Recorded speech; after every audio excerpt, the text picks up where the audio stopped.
questions we ask ourselves is, how did we get here?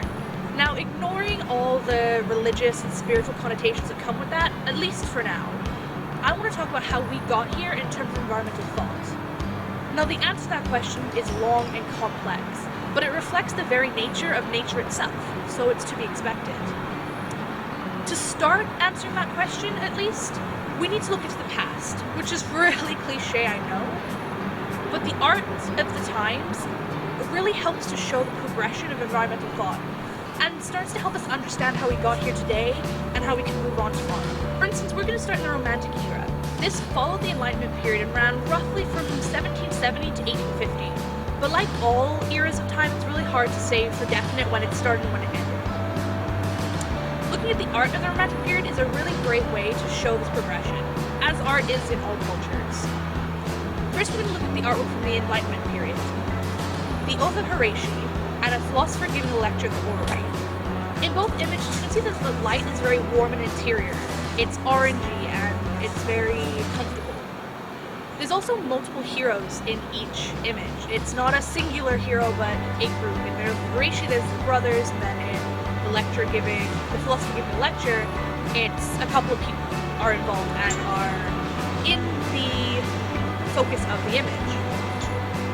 It's also very mathematical. The backgrounds are very schematic, and they don't really have the natural curves and things. Even in this picture of the philosopher, the solar system model is very circular, and it follows a mathematical circle rather than a free-handed one. Compare that now to these two Romantic era images, the A Wanderer over Sea and Fog and the Aurora Borealis.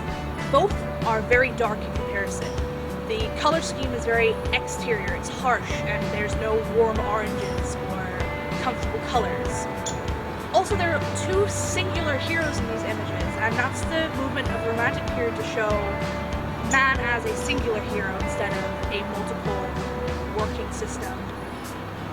At this point in time, people have separated themselves from nature. So when the Wanderer appears above the sea and the fog, it's very harsh and very dangerous looking. These big precipices are coming out of the fog, and the Wanderer is alone.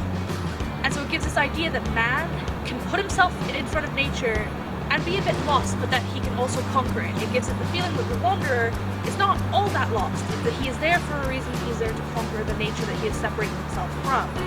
In the Aurora Borealis, the boat assumedly is full of people, but it is still tiny in this massive image of color and light and darkness. And this is kind of a running trend through the Romantic era. People have separated themselves from nature, and now they're trying to find their way back into it. Through artwork, through poetry, through all of these very romantic images that are really the inspiring pieces for a lot of today's well-known environmental thinkers. Now, you have to take note that this all happened during the Industrial Revolution. And speaking more specifically of Europe, people were moving en masse into dirty, disgusting cities and away from all the countryside and nature and the farms that they knew before.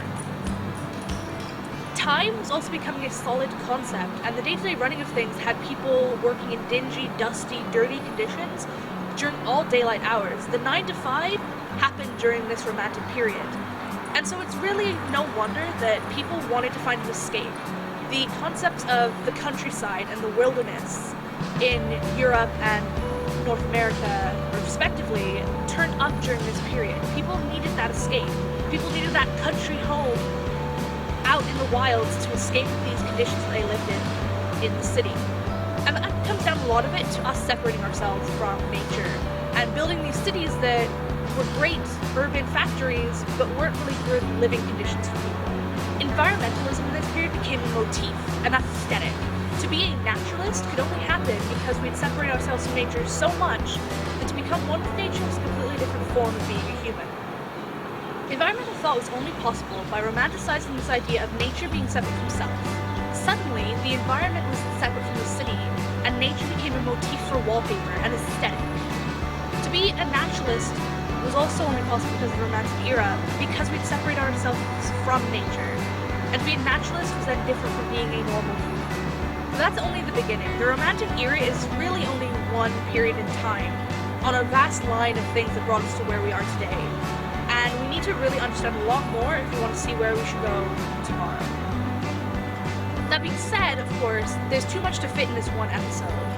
And so I'm going to make a series of episodes to make this timeline of how did we get here in environmental thought. With that said, I'll see you next time for your environmental supplement. Bye. Bye. Bye.